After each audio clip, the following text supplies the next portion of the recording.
Olá, amigos e amigas, leitores e ouvintes. Vamos comentar aqui nesse nosso novo encontro sobre o fenômeno da violência escolar. Aí eu já faço a pergunta: será que realmente há uma violência propriamente escolar? Mas com isso, nós não pretendemos aqui nessa nossa pesquisa simplesmente buscar os acontecimentos violentos ocorridos dentro das escolas, principalmente nos últimos tempos. E sim buscamos pesquisar, analisar as diversas razões, as suas causas. Então, tópicos foram elaborados para tratar por etapas determinado conteúdo, sendo que todos estão interligados. Espero que vocês ouçam atentamente e, se assim desejar, digam sua opinião, porque a sua participação é muito importante. Desde já sou grato pela atenção prestada. As ocorrências de violência nas escolas, principalmente nos últimos tempos, têm causado pânicos nos estudantes, professores e demais funcionários. Os estabelecimentos de ensino devem ser os locais do desenvolvimento dos saberes, bem como das interações sociais.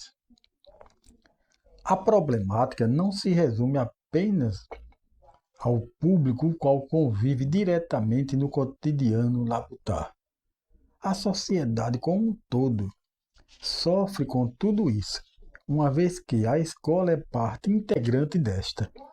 Entretanto, para falar de violência escolar, direcionamos, a um estudo sobre como esse fenômeno tão antigo na atividade humana, como no caso a violência de um modo geral, ela atua como um agente global e não apenas nos concentrar somente no ambiente da escola, porque as instituições elas são o reflexo das ações dos habitantes terrestres nos locais onde vivem, estudam, trabalham, se divertem. Partindo desse princípio amplo, dizemos que curar a humanidade seria o ideal, porque, consequentemente, salvaríamos as instituições como um todo. Nesse pensamento, abrangemos a família como a base de tudo, a qual, como o seu papel primário, ou seja, o seu papel primeiro, de proporcionar o crescimento e o desenvolvimento de indivíduos sadios. Não falo propriamente sadio em relação ao aspecto físico, mas conscientemente sadios, aqueles que têm uma consciência sadia, onde possam conviver integrados à sociedade, compartilhando laços de respeito, cooperação, amor ao próximo, o que refletirá em qualquer ambiente que ele esteja inserido, participando. Quando essa consciência não é adquirida no ambiente familiar, nem por isso a escola deve fugir de sua responsabilidade, pois cabe a ela construir novas pessoas, conscientizá-las para exercer também seu papel de passar adiante o que aprendeu, o que vivenciou na escola. Apesar do surgimento de diversas mídias sociais, com o surgimento e a popularidade da internet, a televisão aberta ainda é um grande veículo de propagação das informações. Retornando um pouco mais ao passado, observamos que o rádio também era marcante e até hoje ainda é, digamos assim. Grandes nomes do radialismo, tanto na parte musical quanto nos programas policiais, fizeram história. Propriamente dito, nos referimos àqueles programas massivos de grande audiência de outrora, do rádio. Hoje, os da TV, os quais divulgam notícias criminais com bastante ênfase, atraem bastante público e, consequentemente, grandes patrocinadores. As notícias violentas são um chamamento para o aumento da audiência. Em contrapartida, os conteúdos educativos, né, parecem não provocar tamanho interesse. Vejamos a audiência, né, dos programas ou das TVs educativas. Outra situação que devemos analisar, quando um fato violento noticiado em larga escala, semelhantes ações parecem ocorrer em vários lugares, em efeito cascata. Isso pode ser mera coincidência, mas é no mínimo preocupante. É como se, de fato, né, aquela ação violenta, de tanto ser assim massificada, ela despertasse os instintos mentais adormecidos naqueles que assim reproduzem os atos violentos, como se fosse um processo de imitação provocada pela disseminação da violência. Quando um ato violento acontece, muitas são as teorias, as quais fazem um elenco sobre os fatores geradores, que podem ser condições insatisfatórias de vida, uso de substâncias entorpecentes. Porém, há casos de ocorrências produzidas por pessoas que possuem uma vida farta, boa moradia, diplomas avançados. Isso nos revela que a refletirmos, buscarmos respostas em outros campos. Se trata das pesquisas do ramo comportamental humano, para que encontremos respostas mais satisfatórias.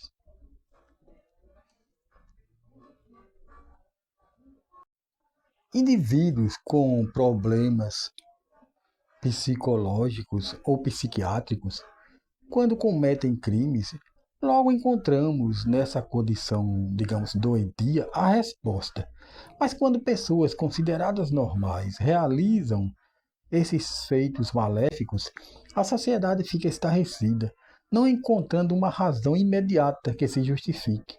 No entanto, pesquisas da área da psiquiatria, por exemplo, demonstram que há comportamentos vividos pelas pessoas as quais podem vir a praticar atos violentos. Esses comportamentos muitas vezes passam despercebidos, por não serem, digamos, tão evidentes, principalmente por pessoas que não possuem têm um mínimo conhecimento na área da psicologia ou da psiquiatria, o cidadão comum. Porque, digamos assim, não há essa observância quanto ao comportamento do seu público, seja ele familiar, no trabalho ou em outro lugar, né? As doenças mentais mais graves são facilmente até identificadas por todos, sem necessitar de uma observação mais aprofundada.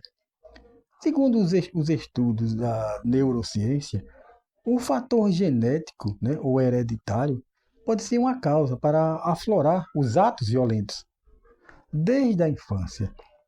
Assim que forem detectados tendências de impulsos violentos, é preciso tomar medidas, como favorecer uma educação ou um ambiente que desestimulem essa permanência.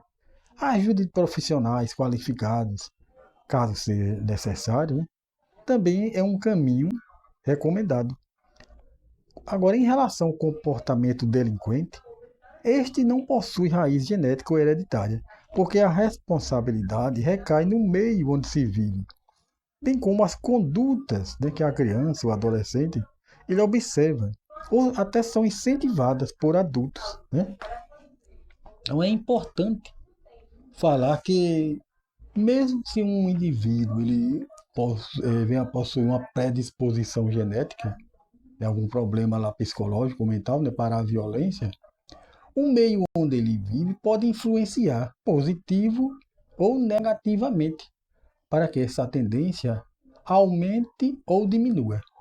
Por exemplo, quando uma criança passa por situações de maus tratos e é submetida a fatores estressantes extremos, isso pode marcá-la pelo resto da vida, e torná-la, digamos, um adulto revoltado e, consequentemente, propício a ser violento. Sendo o tratamento, né? O tratamento que vem a ter que agir contra para sanar esse problema pode exigir muito mais tempo, né? Para amortecer os traumas sofridos. Jovens violentos não conseguem criar laços duradouros e afetivos, não buscam soluções alternativas para resolver os conflitos diários, não param para pensar nas consequências de suas ações, não procuram entender e interpretar com destreza aquilo que o outro lhe fez. Se realmente a violência deve ser o remédio para solucionar tudo. São seres bastante sensíveis e ao menor sinal de certa atitude vinda de alguém, pode ser considerado uma ameaça, um insulto, e que para barrar esse obstáculo, eles recorrem à violência. Tanto pode ser na forma psicológica ou física. Né? Gera muita polêmica quando se fala em aplicar penas mais severas em jovens infratores, dividindo opiniões a respeito. Entre os que são contra, advertem para entender o processo de formação do adolescente e suas possíveis falhas, onde haverá recuperação. Já os que defendem uma maior punição atentam-se para principalmente quando se refere aos crimes contra a vida. A controvérsia, na verdade, já começa na infância, sobre a aplicação de castigos mais severos, o que para muitos gera um estado de medo, de tensão, e não reflete na educação ou na reeducação. Pensando nessa questão punitiva, foi elaborado o Estatuto da Criança e do Adolescente, o qual serve como parâmetro para julgar e punir as ações infratoras cometidas, mas baseadas nas ideias socioeducativas, com o objetivo de ressocializá-los. A conduta agressiva reflete, muitas vezes, na incapacidade de reconhecer o direito do outro, não respeitando suas opiniões, seu modo de se vestir ou de se comportar. O agressor observa no outro a fragilidade de que necessita para agir, praticando suas ações maléficas. É papel da família, da escola e demais instituições atentarem-se para essas condutas dos intimidadores e agressores. Válida é a tentativa de criar condições para uma integração destes com suas vítimas, fazendo-os reconhecer o outro como um ser dotado de pensamento, de autonomia, de modos diferentes, que precisam ser respeitados. A punição ao agressor é viável quando as estratégias que favoreçam o fim das desavenças não produziram os efeitos pretendidos, mas inicialmente pode ser descartada. Nesse caso, né, exclui-se a violência física, sobre a qual o efeito punitivo precisa ser de imediato. A resiliência consiste na capacidade de absorver e suportar as situações passadas ao longo da vida. Não deve ser confundida com o conformismo, mas sim como o despertar da consciência para superar os desafios com fé e esperança. O que faz a pessoa pensar, analisar, buscar os meios para solucionar e alcançar seus objetivos. É papel dos pais, desde a infância, orientarem seus filhos sobre a possibilidade ou a capacidade de ter controle sobre seus sentimentos e emoções diante das adversidades, para que haja o equilíbrio necessário para agir com sabedoria diante de cada situação e no momento adequado. As condutas humanas podem ser o resultado final de outros problemas internos, como os estados depressivos e ansiosos. Muitas vezes essas condições juntas são responsáveis por colocar a pessoa em situações as quais problematizam sua vida social, sua participação ativa na sociedade. Estes eventos podem não condicioná-la a praticar atos violentos contra os outros, mas podem proporcionar contra si mesmo, como buscar refúgio no consumo de drogas lícitas ou ilícitas, ou atentar contra a própria vida. Novamente, as instituições familiar e escolar não devem fugir de suas responsabilidades de intervenção com o aconselhamento, o trabalho psicológico, psicopedagógico ou psiquiátrico, se assim o caso exigir. Colocamos esse título para evidenciarmos o comportamento chamado borderline, que quer dizer na língua portuguesa, no limite, né, na linha da fronteira, o qual é fruto dos estudos psiquiátricos do inglês Hughes, cujo pensamento tratava de descrever o último estágio da normalidade de uma pessoa. Ou seja, o portador desse distúrbio encontra-se na fronteira, na última linha, e está próximo da loucura. A agressividade é acionada através de impulsos explosivos, sem um planejamento da ação realizada. Sinais de imaturidade para lidar com os conflitos internos e externos também contribuem para dificultar o controle dos impulsos, de fixar laços afetivos e amortecer as frustrações. Vamos falar também sobre outro tipo de distúrbio, o narcisismo. A origem desse comportamento humano está na mitologia grega, onde narra a história de um jovem caçador de nome Narciso, o qual, ao contemplar sua própria imagem refletida na água do lago, apaixona-se dramaticamente, indo em busca daquela figura e morrendo afogado. A comparação de uma pessoa enquadrada nesse tipo de comportamento com o mito grego não é exagero, visto que o indivíduo que assim sofre com esse transtorno preocupa-se apenas consigo. Trata os outros com indiferença. Ele é um ser grandioso e exibicionista. Deseja ser sempre o centro das atenções.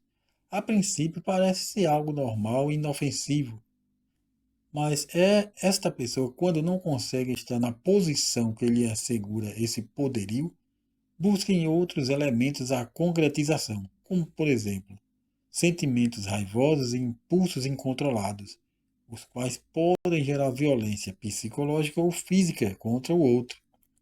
E no final das contas, ele acaba também, assim como o mito, o personagem do mito grego, ele acaba afogando-se nas suas próprias violências.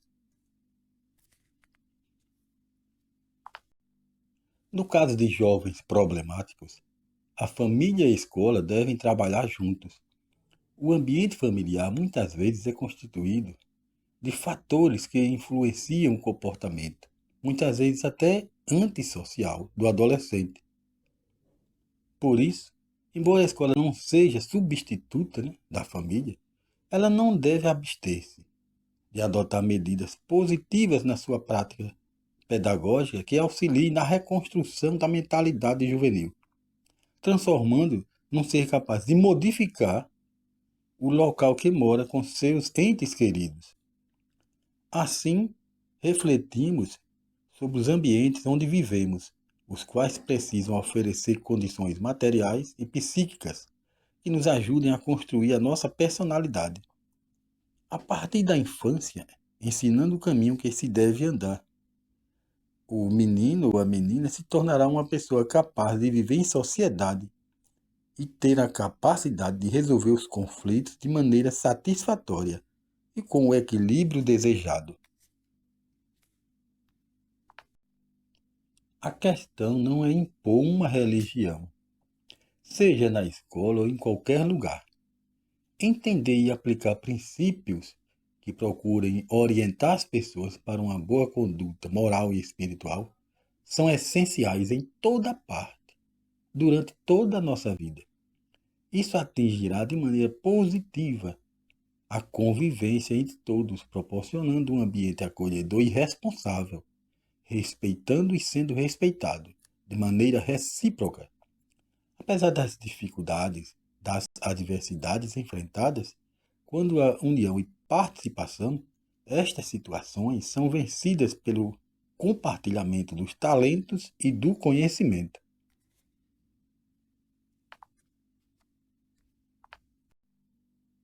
O bullying, esse fenômeno violento, embora seja propagado como um elemento disseminador de discórdia no meio escolar, devemos considerar o fato de que os executores, com certeza, possuem essa mentalidade a qual será parte integrante de sua vida, em todo lugar que estiver, em todo o tempo, se não houver um trabalho de conscientização, ainda na fase infanto-juvenil, ajudando a repensar sobre o mal que causa ao outro.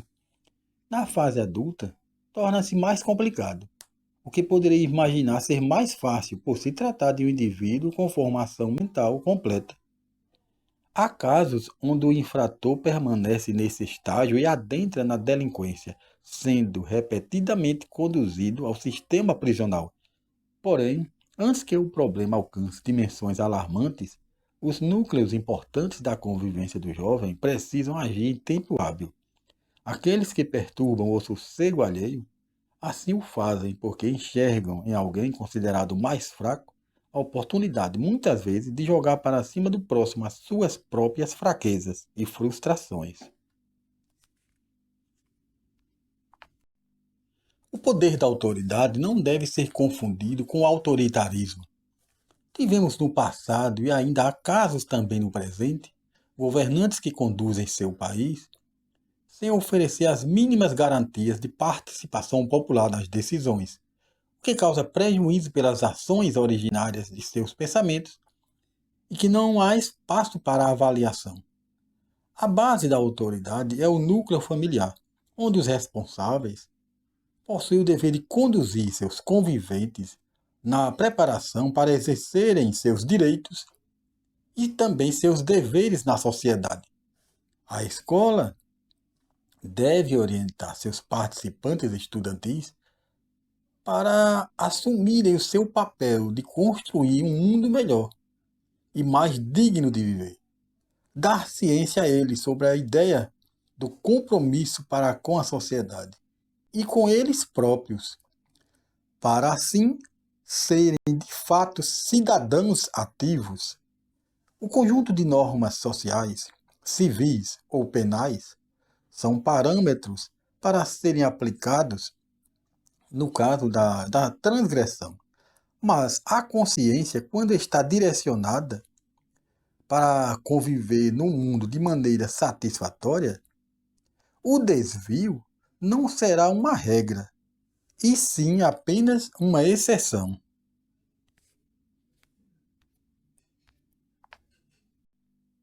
Longe de esgotarmos as ideias, as controvérsias de um assunto tão polêmico e tão importante como esse, temos nessa atividade a oportunidade de refletir.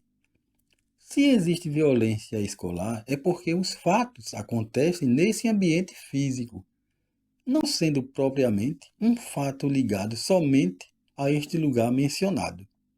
As razões, as pessoas, são variadas, todas afetadas pelas circunstâncias comportamentais descritas aqui, além de outras a pesquisar.